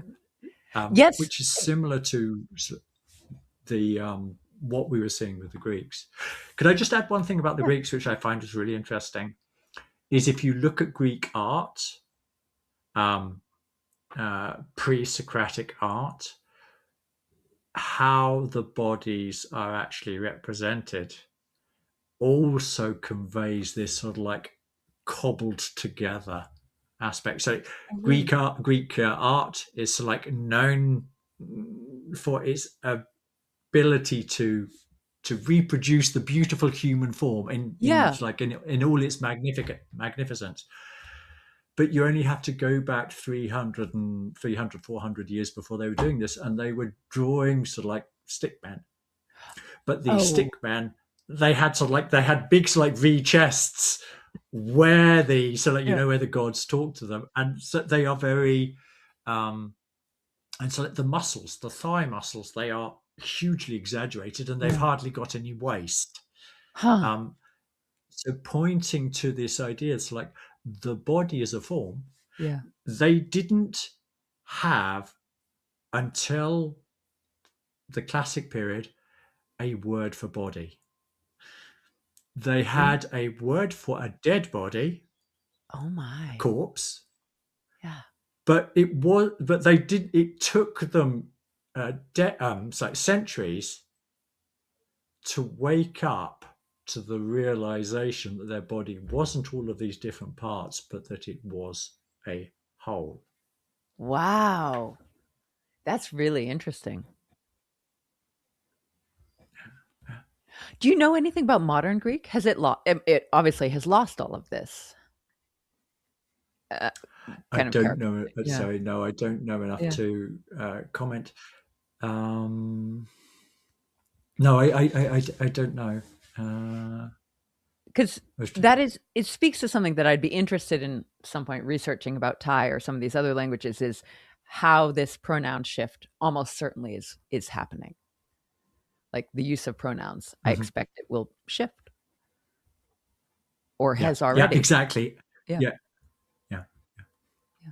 I mean, so these people that I'm reading, they are linguists, and I'm sure if you look on uh, ChatGPT, Yeah. Google, or Claude, whichever you use, but linguists talking about uh, personal pronouns or just pronouns in Thai, you might find something Yeah. there, and then if you add something like in comparison to the evolution of I consciousness in Pre-Socratic Greek, Right. then Right. you might find something that sort of like allows you to tie it into both. It's like based into like scientific um, scientific data, like Yeah. well founded, but also seen through the lens of it's like through other languages where this process has clearly been documented Mhm. by academics, Yeah. and end up coinciding with what Steiner was saying, Right. and that is um, that's rewarding. Yeah. It gives you another reason, doesn't it? Too. So let's say, yeah, Steiner seems to be the real deal. I know. And it also makes me wanna look it up in English because 'cause I'm guessing at some point English had connected pronouns or more inflected verbs or verb centrality, Yeah, yeah, yeah. Yeah, yeah. and I mean, when that shifted. yeah. I don't know exactly when it happened, but Yeah. yeah, Huh. Okay, so let's talk about large language models. yeah, yeah, yeah, yeah. So you use them, I can tell, Go I do on. too. I'm Yes. conscientious about how I use it, but how do you use them? Oh, so for example, this whole thing about language. Um, what I do is I start with a text. So let's say I'm looking at this. So this all this stuff about Greek, I'd learnt about this guy Snell as Mm, being somebody particularly interesting. So I said, "Tell me about him." mhm, Okay, what's he saying? Give me the list of verbs that he identified. And yeah, I was particularly interested in this idea of like how the gods. This isn't how Snell describes it, but this is my language. It's like which organs the gods spoke through. That yeah. was so Oh, like yeah. fascinating, and so like what is supposition and what is actually so like out there academically that makes this Mhm, a defensible perspective. But then it's like a weird thing might happen. So you're it's giving you these interesting answers, and then I was thinking because there was a lot about sight, mm, and I had a conversation with my daughter and we were talking about I was trying to communicate to her this idea of seeing with yeah, different emotional lenses. yeah. And after we'd finished talking, I remembered how Moses, or did I even remember, did it sort of like pop up in another context? Hold on, I can get it. Yeah. There was a link. I ended up watching a short 6-minute Spanish video. It's a girl. She's wandering through these mazes. They love doing their cortometrajes, so like short films. And this girl wandering through like all this like Yeah. it's like edgy so like atmosphere. Anyway, she gets out on the roof, and it's like towards the end of the film, her face just starts shining. And I thought, that was interesting. And the context there's a context there. But then I remembered, yeah, but Moses, his face started shining, didn't it? Yeah. So I put that. So like what we've been discussing here, it's like about light. I approximating my question, but so like, how might this be connected to this phenomena of them seeing the light? And what it does is it serves up other academic names, Yeah. and you can use that to sort of like, okay, what are these people saying? Is there anything interesting going on there? And then often after we've been going for a while, let's say 5, 6 questions in, I say, okay, and I did this. Take a look at Steiner's GA299, what he says about Eimer and Zuber and Salbum and Salmon. And it takes that and connects it with the conversation. And it's a joy to behold Yeah. when it's like so it says that what we've been discussing here, uh, many of the aspects that we're talking about here are captured Mm-hmm. in these examples. So I just said, so like, how does this connect to Ayman Suba and Yeah. Salwan Sabos? And it goes away and it does the work, and then it leads you deeper into the mystery. So I think on that particular conversation we had 23. I had 23 questions that just like went Right. deeper into this question of what is the academic literature Mm. around language in relationship to an ancient conception of the world, and then slowly introducing some of the points that Steiner see how the machines are like, how the LLM manages it. Yeah. Um, so I tend to have long conversations with Yeah. it. What about yourself? What do you do? Well, so I'll answer that. But what I'm interested in is why one of the kind of funny things about technology in the past 100 years is there was a great expectation that there would be much more development of physical technology, robotics, at the Mhm. same speed as let's say digital technology. And robotics, like material technology, obviously is developing, but it has come much, much, much slower than the digital technology. And now the digital technology, we have the example of the LLM, where it is um, phenomenally good at language. So, Yes. and my question becomes, why? What is it about language or our dead language? Is it that has made it possible for it to be replicated so seemingly perfectly in the digital world? And yet, um, the things that might be much more useful to us, such as free energy and flying cars, are are really slow to come around, or like robots to clean the toilet, that kind of thing. So this is one of the fascinating things about one of the things they discovered once they started developing these LLMs or artificial intelligence. They discovered it was capable of doing things that it hadn't been asked to do, specifically in the language field. So let's say you start all your initial training data is in English, and it creates, like we do, we try to gain an overview Yeah. grammatically of how this language works along with the packaging, which is the words, so the structure we're looking at. And then so they add some of the major languages, let's say German, French, and Chinese. And then what they discovered is that without being asked, it understood Persian. Huh. Like almost like So, a how like it was able to cryptographically and understand Persian. Like, how did that happen? so I've got, I do have some ideas. I'm not a big fan of Chomsky, but I think Yeah. here he's like somewhat useful. Um, because he talks about this black box, this ability that we have to learn language that is innate to us. Um, Steiner would call it a sense for language, Yeah. but but this is every act of speech is a manifestation of a type of intelligence. Hmm.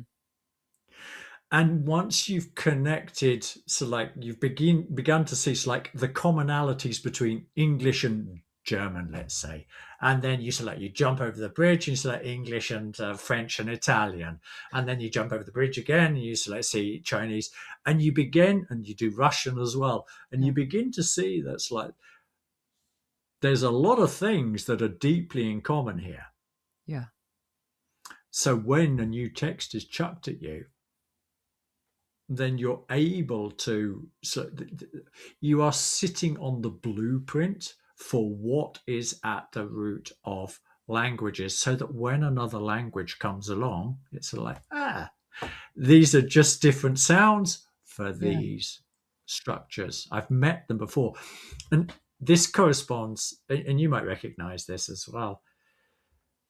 Learning your first foreign language Yeah. is hard. It takes a Mm. lot of effort.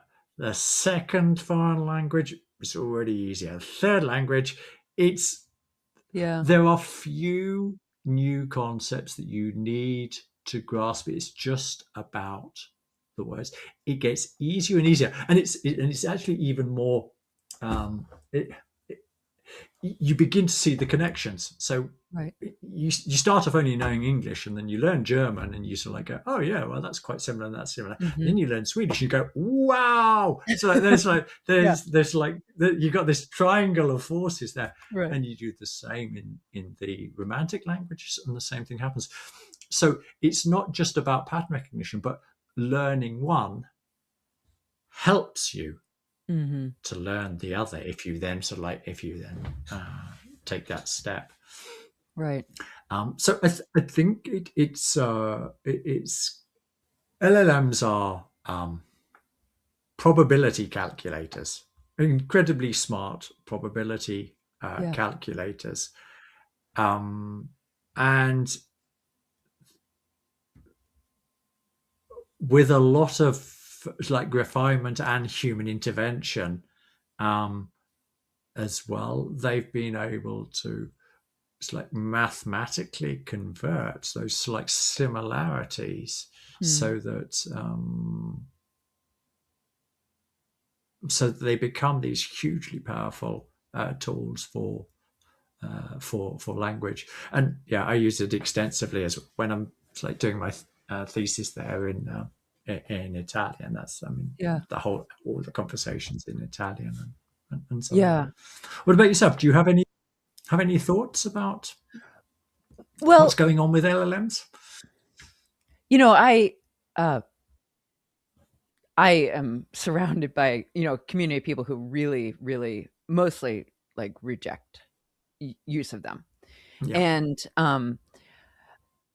that's why I say I'm like so conscientious about it because I use it for very specific things. Like I do use it for legal research a lot, like because I don't have a background in that and the Mhm. law is so language specific. It's very useful there.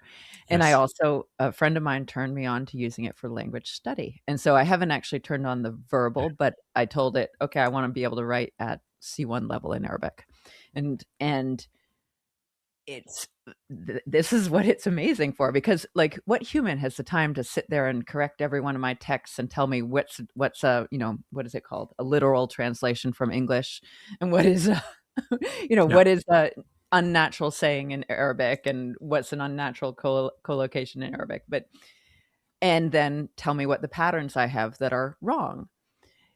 And, in Yeah. my life, I've almost never met someone who was at C2 in both Arabic and English, so I haven't been able to even query these questions. Yeah. Um, and Yes. and yet the machine can do it because it really can, and it will also point out, just like you were saying about understanding the Turks better than some of the German speakers, it will point out, "Oh, Hmm. yes, I see why you made that error." Which is, Yeah. a literal translation for the most part. And it's funny, Hmm. and here's what you should probably say instead. And I know that that doesn't make as much sense in English, but that's how you got to say it.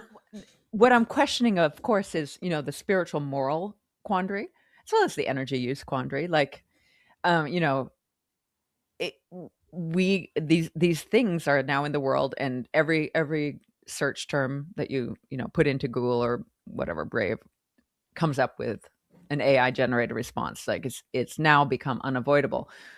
30 years ago, people were like, "Oh, I'm not going to use search." Like that's you know, and yet now here we are, and you can't really avoid using the AIs. So yeah, and my question on the anthroposophical level comes from, Steiner alluded to this idea that our language as it exists is really fallen. It's Luciferic or an intervention like that.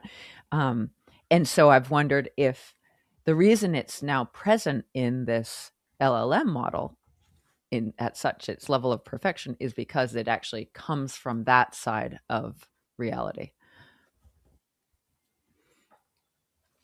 I mean, you made some really good and valid points there.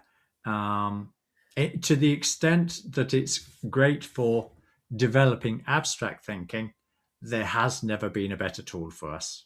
Yeah. So anybody that wants to continue to refine abstract thinking can do so.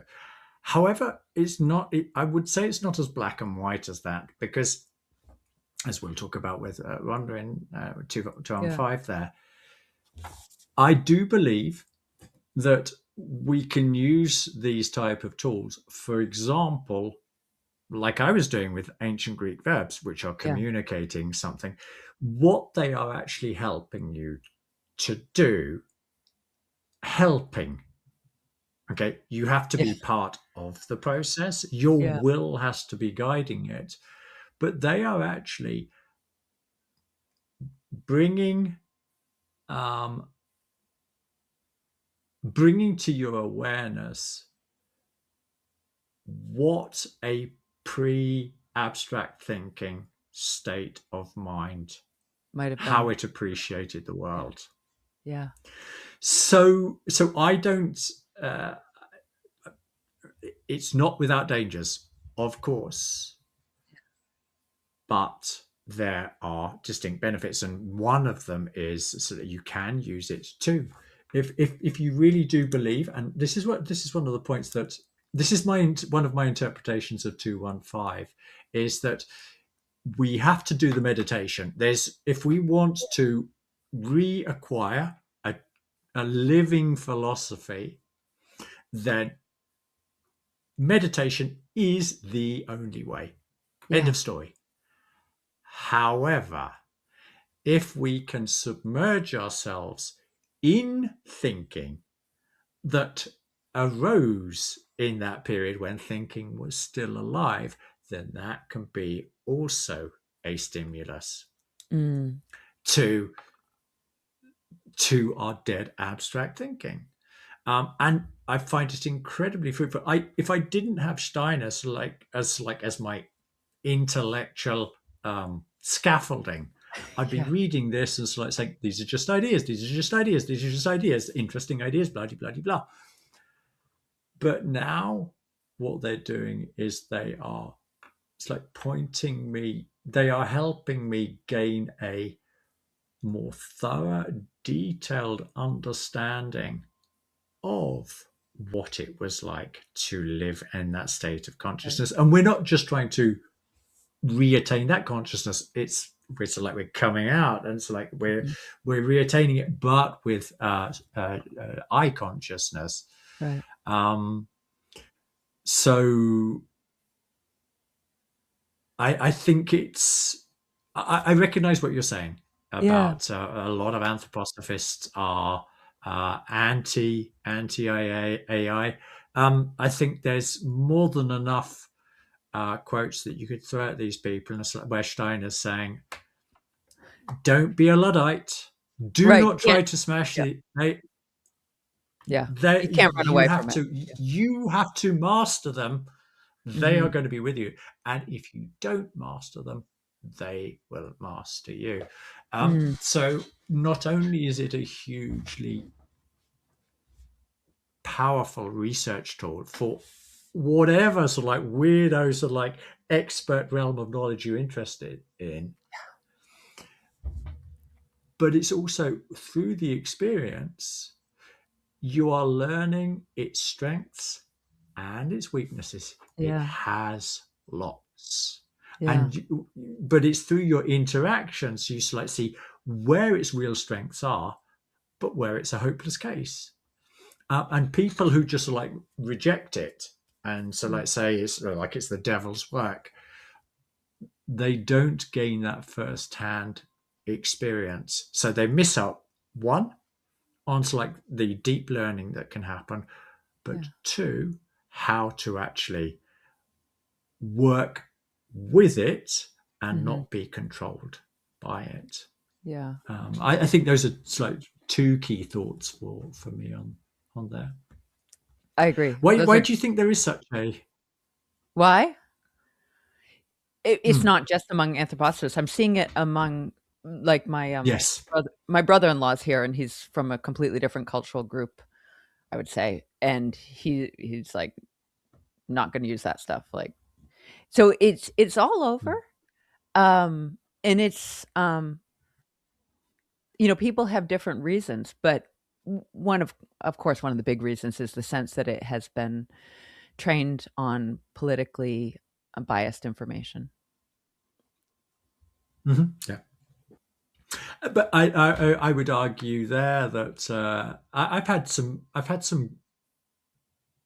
feisty conversations.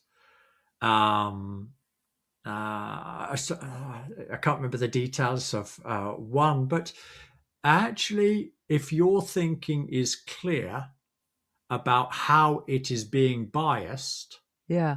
it will recognize that. So it, it is interesting. Again, it's like a huge simplification I'm about to make, but if you are if you are stupid or unintelligent, then it is more likely that you will get stupid, unintelligent answers back. Mhm. Can give this symptom of sycophancy Yeah. that's like is particularly prevalent in AIs. Yeah. So they've done some studies where if you suggest an idea, so let's say you've got sleeping problems, and you go to I would never use it for this type of thing, and I Right. find it fascinating that people would, but perhaps that's just because I don't have the problems. But so if you select, say, I'm having sleeping problems, I think it's because of my hormones. Mhm. You'll get confirmation, yeah, and it'll provide you all the information. Yeah, it's your hormones, it's your hormones, it's your hormones. And then if you it's like log on with a different username, or like find some other way of Right. approaching exactly the same LLM. That's like saying, I'm having sleeping problems. I think it's my diet. Yep. You see it. You do this, do this, do this. Yeah. This is what the science says. Bloody, bloody, bloody, Yeah. blah. And it's like you go a third time, and what could it be there? Relationship. Oh, yeah, my Mhm. relationships. Yeah, my relationships. Is like just go, yeah. This is a well-known phenomenon. Blah blah blah blah blah blah blah. Um, it is far more guided by the content that's being fed into it than Mm. people actually Realize. really realize. And that's what I mean by stupid Yeah. in or unintelligent in, Yeah. stupid, unintelligent out.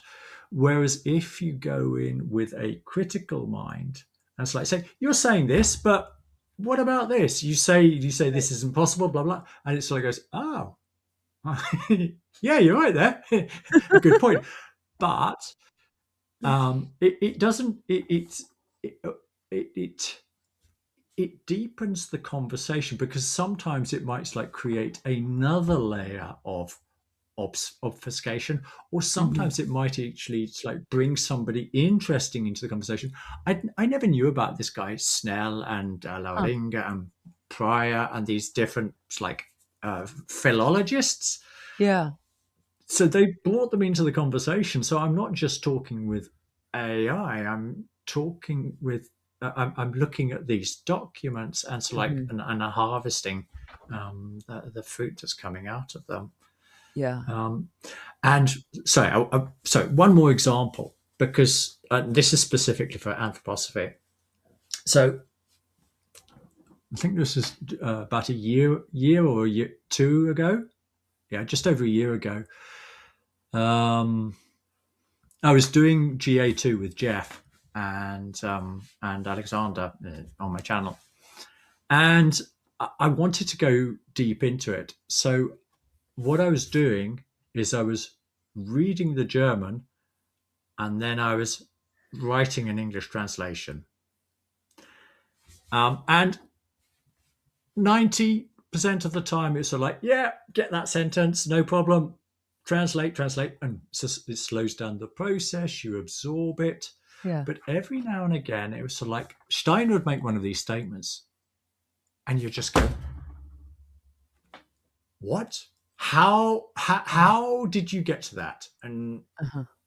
this is where it became hugely powerful. You feed the text into Yeah. the LLM, and so like say, explain to me this specific Mhm. sentence, how it follows automatically, Wow. and you just go, I genuinely understand. But let's say I didn't understand. It wouldn't Yeah. get angry with me. I just like say, not so sure about that. It's just like, Yeah. I'm Yeah. stupid. So like, it's like, give me a better example. Yeah. And gradually it gets there. And it's not, I am learning, I am deepening my understanding Mhm. of what Steiner is saying in this case in GA2. Like with your example, how many people would have been able to sit down with me Right. and like have a long form conversation about this sentence that I got stuck on? Exactly. Yeah, that's a good point. Right, because you would need someone who was bilingual and philosophically highly literate and could spend hours with you on it. Yeah, yeah, And knew more than you, and you're gonna have a hard time finding that. yeah, yeah. And it doesn't understand. This is the fascinating thing. Yeah. It doesn't understand what it is actually finding, but Right. you, as the human being working with the machine, have a direct experience of, I now understand this better. Yeah. And when when I was working with chapter 13 of GA2, suddenly, and this obviously the AI didn't do this, but it was crystal clear to me that what Steiner was describing there, in his words, in relationship to what thinking actually is, was essentially, not word in words, but essentially identical to the image of what Brahman is in the Upanishads. Oh, And I wow. could then use it to test that. Yeah. And that's when, so like, it becomes this. It would have never made that connection with Right. the Upanishads. A little bit like I had to see that film of the Spanish lady with the Yep. light coming out of her face and think Moses, and then insert that in the conversation Yeah. and enrich it. But Mhm. that's what it can do. Yeah. That's what it can do. How about you? What have some of your juiciest moments been, or has it just been sort of like legal and It language? I mean, it's it's amazing. it yeah, yeah, I'm still too I haven't tried to use it for comprehension like that. Like, I'm more use it for checking things that I already know, specifically about language, Right. or in the case of, like, trying to learn to write better in Arabic. I'm that's I'm thinking of but it can make jokes. So, for instance, in Arabic, when you're typing on the keyboard, the text is small often. It seems proportionally smaller when it's written in Arabic, and so it Mm-hmm. has all these dots, and it can be easy to miss that you haven't written the right character and you put in a similar shaped character, but it was missing the dot. And so, Yeah. I had written something and it was like, "Oh, I see that you probably meant you wanna analyze the sentences, but you wrote you wanna analyze the pregnancies. Ha ha ha." It was like, I know that you didn't mean that because it's in the context of something that's and it was just I had typed the character that's right next to the character that didn't have the dot, you know? Yeah. And so and I laughed out loud when I read that. So that is like, Yeah. "Oh, wow, that's a funny joke." No, it's just there are these things that are happening where it's like, "Oh, wow, this is so useful for this one thing, and I could never find a Mm. human being that would have the time to do this." Yeah. And Yeah. Yeah. It is. It's rich. I mean, it does. I remember reading. Remember me reading. It would have been back in the early '90s. Steiner saying something along the lines of, "It's like an intelligence that humanity can't has no conception of is sort of like is on the offing." And I remember it's like Deep Blue and IBM and Karpov, I think it was this, Oh, and Kasparov, I think was it, who yeah. got Yeah. beaten by IBM's Deep Blue. And remember thinking, this must be what he means. Hmm. It's like being able to beat, it's like somebody at Yeah. chess. But 20 years later, well, it's nearly 30 years later, no, actually. But it's like the whole idea of what intelligence is like taken to a completely different level. In And in an interesting way, I think you can begin to relate it back to medieval conceptions of intelligences. Hmm. You know, these guiding intelligences. Yeah. And already there's like you begin to feel that how history can, it's like, point out to you that, okay, this intelligence is remarkable, but actually we had a vague conception Hmm. of something similar Hmm. back in the medieval times. Yeah. And how, yeah, how did we lose that, and Mm. yeah, how are we regaining it? So yeah, Well, and I also think about, the various statements from Steiner about, the Ahrimanic intelligence, which is like it's just so intelligent, but that's not the human thing. it's part of the human thing, isn't it? Yeah. Yeah. So we when we're dealing with the physical world, our manic intelligence is the perfect tool. Right. But we are human beings with soul and spirit, and Yeah. their Araman doesn't have anything to contribute. It's when Hmm. we make it like exclusive as Hmm. opposed to part, or that's the way that, or one of the ways that I see it. Or would you agree, or would you like to argue against that? No, I don't have any argument against that. I think I don't know if I'm going to be able to elucidate it, but I have this sense that there's that intelligence is a neutral word. It can be used in the sense of like the intelligence of the planets, or it can be used in the sense the Ahrimanic intelligence. The word itself refers to this capacity. I hadn't thought about it in these terms, but intelligence means to read between, if you look at it etymologically.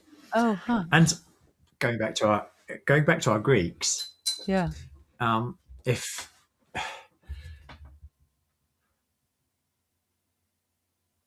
they loved their opposites, you know, their polarities. If you Yeah. look at, for example, is it Pythagoras? So like he talks about is it the 10 or the 12 like pairs of opposites, are like that's like encapsulates like life, the Huh. universe, and everything. My words, not his.